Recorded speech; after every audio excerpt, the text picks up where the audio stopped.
বাবা, তুই এটা কি করলি? দাঁড়া, আজকে তোর বাবা আসতে তো দেখাচ্ছে এই মজা। তুই ভেঙে দিলি এটাকে? হায় রে, বলছিস কেন? এমন জোরে জোরে বল যাতে আমি রান্না হাতে শুনতে পাই, বুঝেছিস?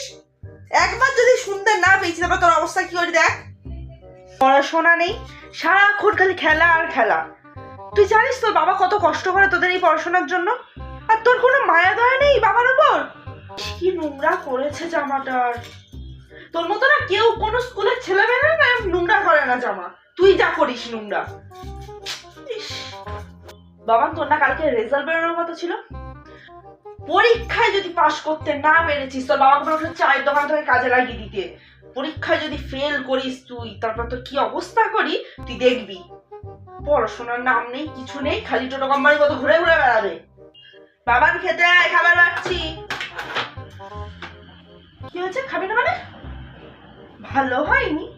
যা হয়েছে তাই মুখ বুঝে খাবি। আমি আর কোনো কথা শুনতে চাই না। 2 পয়সার তো মুরদ নেই করে খাওয়া। বাবার গেটে বসে খাচ্ছিস, তারপরেও তো লজ্জা হয় না? যা হয়েছে তাই খাবি, বুঝেছিস? মুখ বুঝে খেয়ে নিবি। বস বস এখানে এসে। খাবে না?